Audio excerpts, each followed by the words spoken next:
big stuff.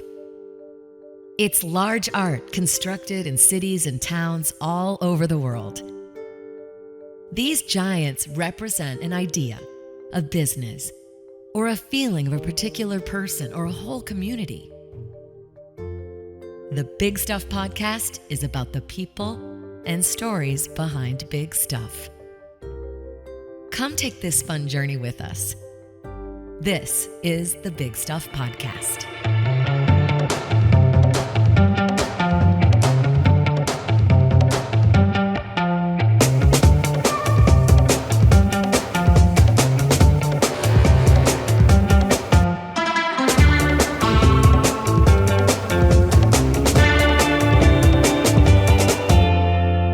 Hey, Big Stuffers. Andy, can I interrupt you for a second? We have to explain what Big Stuffers are. No one knows about Big Stuff yet. This is the very first Big Stuff podcast. Yeah, you got a point. Well, let's explain that after we introduce ourselves. What do you think? Sounds good. All right. I'm Andy Jaglenzer. And I'm Jen Carter. And we are here with the Big Stuff Podcast. Now, we need to explain to people that are watching what exactly is Big Stuff and how this love of Big Stuff started for you.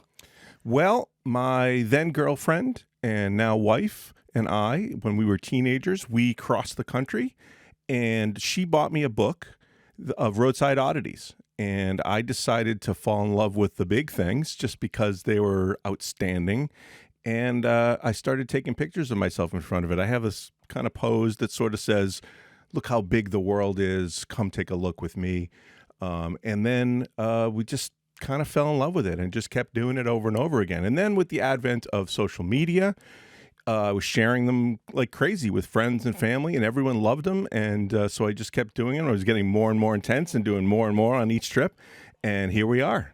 Now, I understand you have close to 1,000 pictures of yourself in front of various Big Stuff items across the country. We want to mention that you can go to bigstuffpodcast.com and you can pretty much see all of Andy's photos. But this really has been a lifelong work in progress with these photos. Well, you know, traveling is a big part of it, the journey itself. It's not necessarily about the photo, although the photo is great and I love it. It's really all the experiences you get on the road, the people you meet, the food you eat, the smells you smell. It's all about that and understanding what else there is in the world. So I recommend with this show that people get out, get in a car, go see it. If it's a day trip, great. If you want to cross the country, do it. It's there's a lot of things to see out there, and 1,000 doesn't even scratch the surface, Jen. Now, Big Stuff is big pieces of art. It's large-scale oddities, large roadside attractions, and also advertisement is a big part of it as well. And I think you speak to the fact that all of these things are large in scale and people can get in their car. I love it because, like you said before, it's the aspect of travel.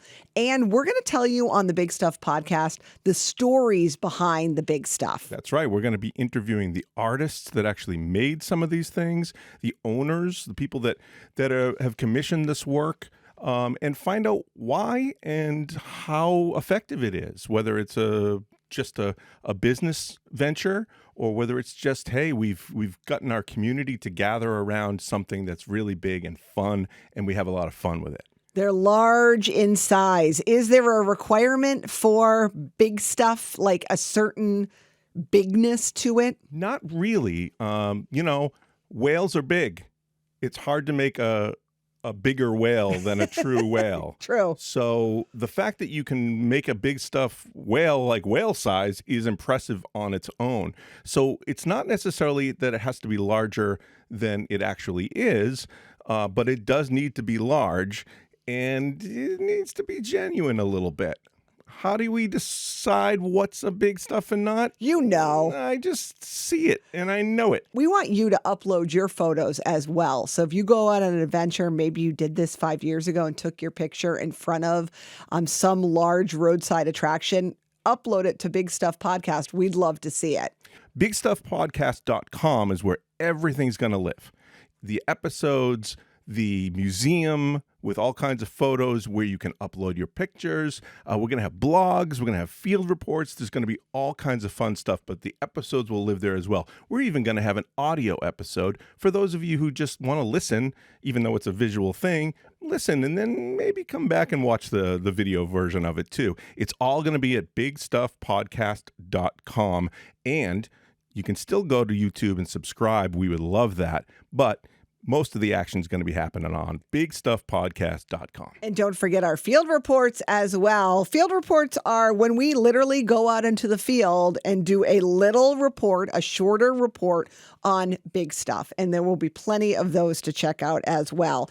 Well, should we get to it? I think it's time. Let's get to our first episode, shall we? I can't wait, because this really qualifies as big stuff. This is the big blue bug in Providence, Rhode Island. We were able to talk to Brian Goldman from Big Blue Bug Solutions, and the big blue bug measures 58 feet long and weighs in, Andy, at 4,000 pounds. I officially call that big stuff. Yes, it is. So shall we get started? Let's go do it. Episode 1, Big Stuff Podcast, right now.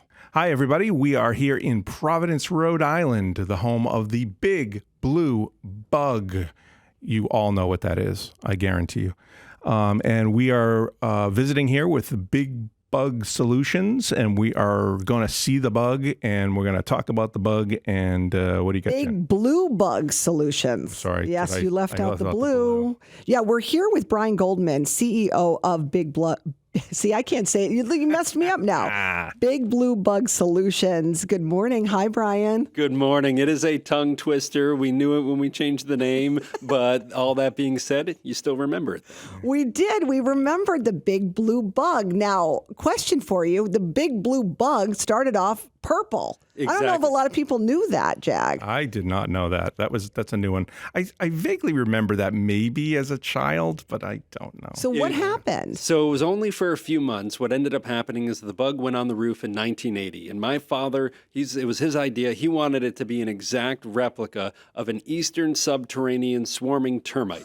And so those are the termites that you think of that, hey, they might eat your house or whatever else. And so that's what made people nervous. And that was the big money jobs at the time. So that's what we wanted to make sure everyone knew, hey, we can get rid of these things, right? And so he said, you know what, I want to make it an exact replica. He got together with his advertiser at the time, who happened to have graduated from RISD and had this whole artistic side to him. And he figured out a way to design it 928 times the size of an actual swarming termite.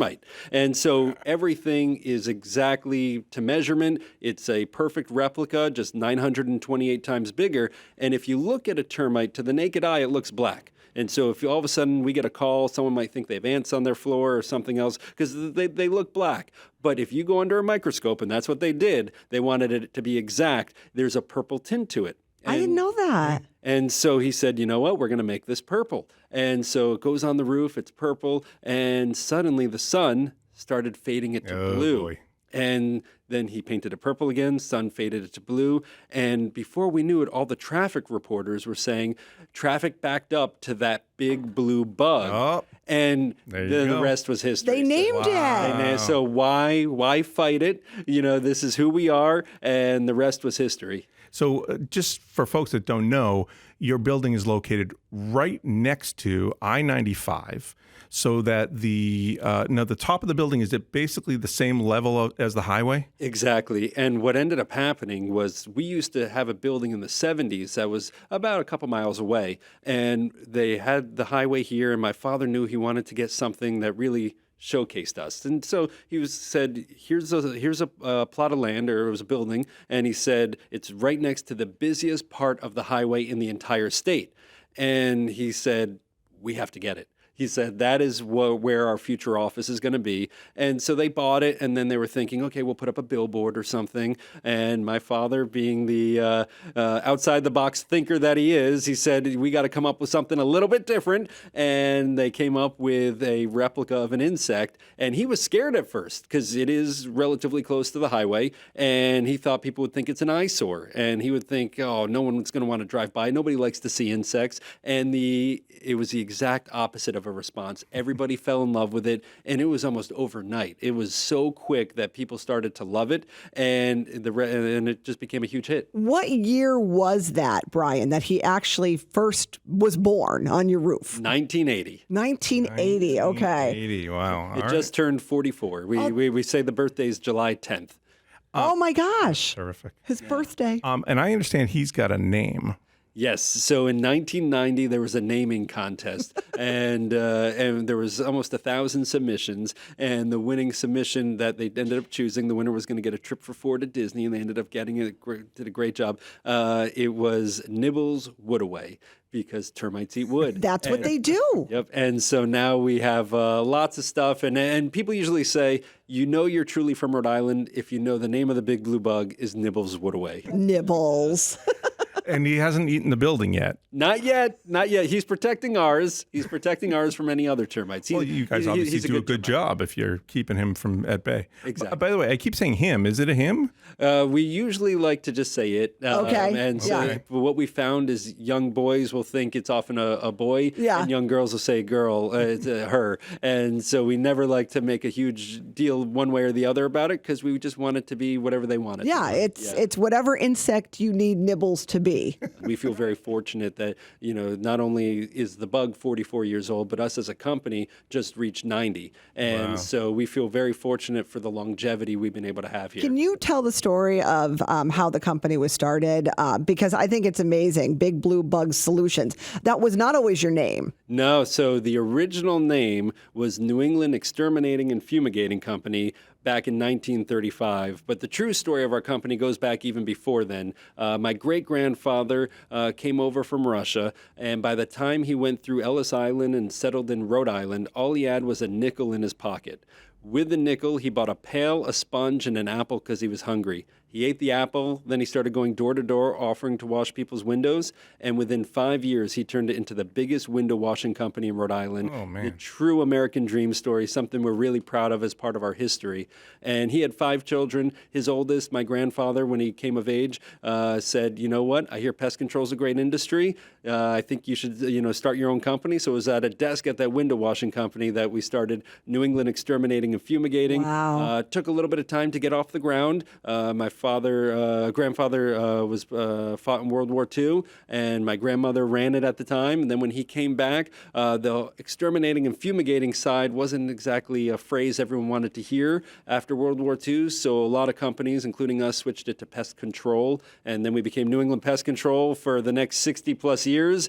And when the big blue bug continued to take off, and my brothers and I came into the business, my father said we have to change the name because everybody knows the bug, but not everybody knew the name of the company. Right. And we wanted to make sure, especially with Google and SEO type stuff, Absolutely. that they're finding us. But it is a tongue twister. It is. I think it's such a visual thing, too, because you think of your company and then immediately you visualize the bug. Exactly. So it's really great marketing. It takes on a whole level when not only do people remember it, but kids love it when we go to their house. We get so many pictures of kids standing in front of our vehicles, pointing and saying, take a look who's here. So, question about Nibbles.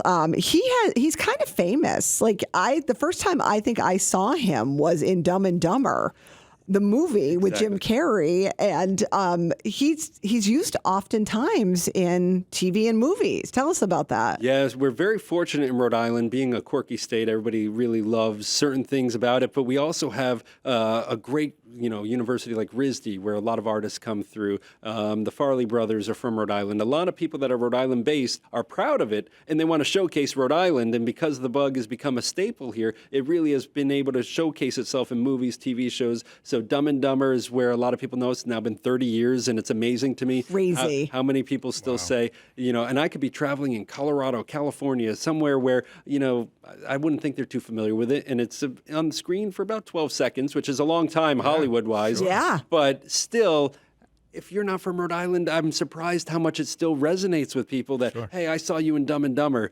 And then what was it, 10 years ago now, they filmed Dumb and Dumber 2. They actually Yes. filmed part of it on our roof, which was really neat. They had the drone taking a video of all Providence and including the bug again. It's been in Family Guy. Seth MacFarlane went to Disney. And so a lot of people that are Rhode Island based or spend some time in Rhode Island, they take to it. There was even a painting at a 5-star hotel in Europe that has a painting of the bug on it, and we had no idea. And this was back in the 90s. Somebody called our office to let us know. And it was before the day and age where everyone was taking pictures with a cell phone camera, and they had just returned, and we're like, oh, we wish we could get a picture of that just to see it. And apparently it was a RISD student who was obviously very talented, sold this artwork to a hotel in Europe. And we would have had no idea unless it was a customer who happened to be staying there. That is amazing. Yeah. The bug, international. Yeah. Nibbles went international. I got to ask, what is Nibbles made of? So it's steel and fiberglass. Did I read that he left your roof, was it 2002 to get refurbed the first time? So that was yeah, exactly a little over 20 years ago. It was getting refurbished, so they brought it down for the summer. It toured the state. It was a July 4th parade in Bristol. It was one of the most famous July 4th parades in the entire country, and we were the last thing to come through. Went to a couple parks where everyone could come up and touch it and really interact, which was so neat to see. And then when it went back on the roof, everything was great. But the funny thing is, so many people, especially before the day and age of GPS and smartphones and everything, they use that as a place where everyone's supposed to turn right to go to Cape Cod. And so you have people from Connecticut and New York, and everyone says, once you hit the Big Blue Bug, go right, and it'll take you to Cape Cod. And so that summer while it was down, my father got so many phone calls for people saying, where do I go? I'm lost. I'm supposed to turn right when I see you. And we're like, we're sorry. We took it down for refurbishment. Oh, no. Yeah. And so many people ended up north of Massachusetts where they're wondering where they're supposed to go. That was the year that Cape Cod was completely empty, I believe, right? Yeah, exactly. Nobody knew where to go. I know you've dressed them up for certain holidays, too. Tell me a little bit about that. That is one of the most fun things that we do. So different holidays, different events. So it's been Uncle Sam for July 4th, a witch for Halloween, and lots of different formats. But the one we do every year is we dress it up like Rudolph. And there are so many times where people say, I know it's finally the Christmas season when Nibbles is dressed up like Rudolph. And there's been some funny comics where it says, hey, New York City's got the Rockefeller tree and other places have this. In Rhode Island, we got the Big Blue Bug. 7,500 lights, including the nose is obviously the biggest one. We got antlers that have all the lights around it. And then when we do light the bug, we've had a lot of different ways of doing it. We got a great team here that's very creative. And so we actually have a big post where they just created, first it had a button, and now it's got this huge lever that people can pull. Frankenstein. Exactly. Yeah. That's exactly it. All right, so you have some props behind you. Yes, I do. Which you can't see, but They can. Well, let's bring them on. bring them on over. We have. This is an amazing replica that someone made. Yeah, this was a local artist who popular on Instagram, and he created a exact replica of our roof with the bug, and it actually even It lights up. Here we go. This is This is amazing. And you were saying that he actually made another model for himself. And tell us about that. Yeah, and that one, so this is the top of the building. He did one that included the whole building, garage doors, everything. So unbelievably talented. This is all using recycled material. You have now the stuffed animal that you're working on of Yeah, Nibbles. so Grab that, Yeah, Brian. So, well, we had an old version. Okay. So this is the old version when Beanie Babies were very popular. yeah. So it's a Beanie Baby version of the Big Blue Bug. It was sold at all the Bennies, which were the local chain. Actually, here. I love that one. Yeah. That's really. Let me feel that. He's plush. Very And he's, plush. Yeah. He's very, very cute. That's a Yeah. great replica. Exactly. No, and it was very popular. And then, hold on one second. Yeah. Take this off. He's going to go get the new Nibbles Wood Away. A little bit more like kid friendly, I think this one is. Nibbles Wood Away. And that's exactly it. When we were looking at these, this is Too real. exactly. My father liked it exact, but because it's exact, it is a little scarier looking. Sure. Whereas what we found is kids tend to be closer to this one, where we're able to get it. We're able to get the, I love Nibbles Wood Away on there. So we got the name and we got our logo at the bottom. We tried so many renditions of different things in the hands and stuff. And what everybody said is just keep it simple so the kids can get creative with it. And so we're working on this. We're hoping to have this able to go out in the next year or so to everybody. It looks awesome. Yeah. It looks really good. Jag wants to get into the actual mascot outfit. Do I ever? And We are head game. around town. All right. We're going to do this later. We're definitely doing Do this. not let him do that, please. Oh, please let me. Please let me. I will tell you, it is a lot of fun because when you are in that mascot outfit, the thing that shocks me, because it's usually my brother or I that are in it, and we've done a lot of charitable events and stuff like that, and so we're there, and sometimes there was one event where Wally the Green Monster was right next to us. So, the Boston Two Red Sox. icons. Well, not only that, but he had the 2 World Series trophies. And so he's got 2 World Series trophies sitting there, and it's Wally, and I'm sitting there, and I'm looking over, and I'm in the costume, and I'm like, that's really cool. And suddenly they open the doors, and all the kids start flooding in, and this was north of Massachusetts. So I was, I didn't know how many people know who we Yeah. are. We're really southern New England. And all the kids came to me. And I'm looking at him, and I'm saying, there's That's Wally. Wally. There's 2 World Series trophies right there. And they all came to us saying, oh, the big blue bug, we want a picture with you. Wow. And that really was eye-opening. That's awesome. That it was that impactful and they was recognizable that quickly. Yeah. Now, someone made you, this is these are one of the derby cars that kids use in Cub Scouts and Boy Scouts. They race them. I know this because my boys did this for years. And theirs never looked like this, but this is a great one. So we have an employee here, Eric Mobley. His son, John, is in the Boy Scouts. And so he made that to race when they did the Derby race. And it looked awesome. Oh, it's awesome. So it's so funny. That's the one thing that everyone here always goes to. And if I ever walk in here, they're just playing around Oh, with yeah. it. Of course. It's fun to Doesn't play matter around the with. age. They're Yeah. all playing with it. Look He at did a that. fantastic That's job. awesome. And he used push pins for the antenna and the front, which is really creative. And we'll see it, all different holidays. So Halloween, the number one thing we get from pictures is people dressing their dogs up like the big blue bug. Oh, man. And we have requests for hats or uniform type stuff so people can wear that out for Halloween. And it's amazing as a pest control company to have people during a holiday wanting to dress up to look like you. It's so amazing and honored. Well, I to mean, be able to kudos see to that. your dad for coming up with this big stuff. Absolutely. With the big blue bug, and that he kind of knew that this thing would latch on to Rhode Island and beyond. He'd be the first to tell you he had no idea it would be this big. So, government-wise, have you been approached by the city of Providence or the state of Rhode Island to do something special with the bug? Any kind of accommodations, or has he graduated from any colleges or anything like that? But there was a story back in the 90s where some people were not happy with the bug being up there, and the mayor at the time did go on our roof, and he officially pardoned the bug. And Why would anybody not be happy with the bug? Yeah, He's not really. doing any harm. Leave Nibbles alone. yeah, I mean, and this was before I was in the business. I was still, younger at the time, and so I don't know all the details, but I believe some of the complaints may have been from competitors that didn't like all the Of attention course. we were getting. Of course. And so the mayor went up. He pardoned the bug. He actually wrote about it in his book. Was that Buddy? It was Buddy. Yep. Nibbles is definitely a state hero, clearly, but I think a national icon. I think at this point, are we safe to say that?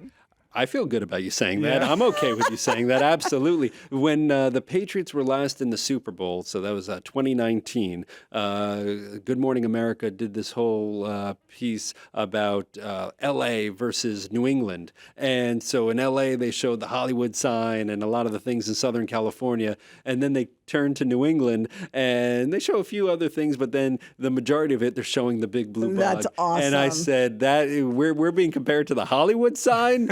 I said, You maybe, sealed the deal there. Exactly. I mean, that was absolutely incredible. Brian Goldman, CEO of Big Blue Bug Solutions. Thank you so much for having us. being on our podcast. You're officially a big stuffer now. You know that, right? I love this. The big stuff fans, because you're a big stuffer now because you love big stuff. We do, and I love this podcast. Yeah. This is amazing. So thank you both so much. Well, thank you, because it's the icon of Rhode Island, maybe of the world. We'll say that here. And your positive energy is just awesome. It really is. And spread the word. And I hope everyone out there gets termites. And happy birthday, belated birthday to Nibbles. Yes. And I'm using that from now on. Icon of the world. Yes. I love that. Yes. Thank you, Brian. Thanks, Brian. Thank you both. Wow. Jen, what a first episode. I love it. I know you love that big blue bug so much. He's near and dear to your heart. Couple of things we didn't learn in the podcast that we discovered later on. One couple was actually married underneath the big blue bug, believe it or not. I hope they're still together. We are. You and the bug. And also, it's been tattooed on people's bodies, the big blue bug, many, many times. Andy, when are you going to get your tattoo? I'll think about it. Thank you to Brian and the whole crew over there at Big Blue Bug Solutions. They were wonderful and helped us in every way possible. And we've got some other things going on. So we're going to have episodes every other week on Thursdays. The in-between weeks, we're going to have what's called a field report and a blog, all going to be released on our website at bigstuffpodcast.com, and you'll be able to see those, including next week. We're going to have our first field report and blog released next Thursday. We want to remind you can follow us on Facebook and Instagram. What's that going to get you? Well, more information, more episodes, little sneak peeks, and we're just going to have fun in general. Lots of fun. Thank you for everything, for our audience and our husband and wives and everyone else that has supported us in our first episode. We can't wait till next week to show even more big stuff. Everyone wants more big stuff, the Big Stuff Podcast. See y'all.